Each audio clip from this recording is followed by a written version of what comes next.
अस्सलाम वालेकुम जी, कैसे हैं आप सब। उम्मीद है कि बिल्कुल ठीक होंगे, खुश होंगे। अच्छा जी, बहुत ही ज़बरदस्त सी सिंपल सी रेसिपी है और बहुत ही कम टाइम में बनने वाली है। जैसा कि आप लोगों को पता है कि मैंगो का सीज़न आ गया, तो बहुत ही स्पेशल रेसिपी है मैंगो शेक की और मैंगो जूस की।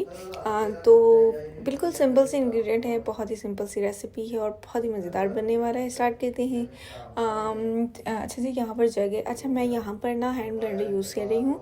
आप लोग ना जूसर भी यूज़ कर सकते हैं, ठीक है। मैं अपनी वैसी रेसिपीज़ होती हैं ज़्यादातर जिनमें मैं ये यूज़ करती हूँ, जूसर यूज़ नहीं करती हूँ। आप लोग वो भी यूज़ कर सकते हैं, कोई मसला नहीं है, ठीक है। अच्छा, यहाँ पर मैंगो ले लिया है मैंने और तकरीबन 2 अदद मैंने मैंगो लिए थे। यहाँ पर मैंने 1.5 कप चीनी ऐड किया है। ये अगर आप लोग शुगर वाले के लिए बना रहे हैं तो फिर आप लोगों ने ये कम डालनी है या डालनी ही नहीं बिल्कुल भी, ठीक है। अच्छा, यहाँ पर ले लेते हैं आइस क्यूब। बर्फ़ है तो वो ऐड कर लें। ये आप लोगों ने लास्ट में डालनी है जब भी शेक बनाना है, चाहे मैंगो का हो या किसी भी फ्रूट का हो, तो आप लोगों ने बर्फ़ इसके अंदर लास्ट में ऐड करनी है। अच्छा, उसके बाद जी इसके अंदर दूध डाल देना है आप लोगों ने अपनी क्वांटिटी के हिसाब से और अच्छे से इसको ब्लेंड कर लेना है। और याद रहे कि इसको इतना ब्लेंड करना है कि अच्छे से ये बिल्कुल गाढ़ा भी हो जाए और इसके अंदर चीनी के ज़र्रे भी ना रहें और ये जो हम लोगों ने कोई फ्रूट हो उसका भी एक ज़रा इसके अंदर ना रहे, ठीक है। ये प्रोसीजर आप लोग बिल्कुल इसी तरह से जूसर के अंदर भी कर सकते हैं, ठीक है।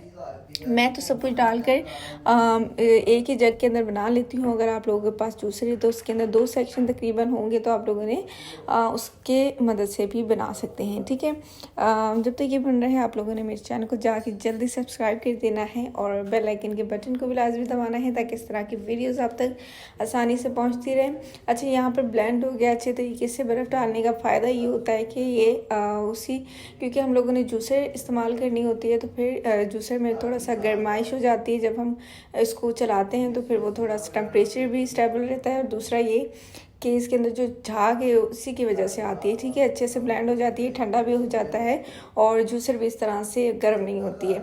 ये ब्लेंड हो गया अच्छे तरीके से, बिल्कुल मुझे लग रहा है कि स्मूथ हो गया है। फिर हम लोगों ने इसके अंदर, अगर आप लोग चाहें तो मैंगो आइसक्रीम भी यूज़ कर सकते हैं और अगर आप लोग इसी तरह से सर्व करना चाहते हैं तो इसी तरह से सर्व कर लें। ये वैसे भी बहुत मज़े का लगता है, ठीक है। इसी के साथ इजाज़त दीजिए, अपना बहुत सारा ख्याल रखिए और मुझे अपनी दुआओं में याद रखिए। मेरी तरफ से अपने बच्चों को बहुत सारा प्यार दीजिएगा और मेरे चैनल को जाके जल्दी से सब्सक्राइब कर दें इस तरह की वीडियोस के लिए और अच्छे अच्छे से लाइक्स कर दें और कमेंट में बताएं कि किस किस के घर में ये मैंगो शेक पहले से बन चुका है और कौन सोच रहा है बनाने का, तो जल्दी से जाके बनाएं। अल्लाह हाफिज़।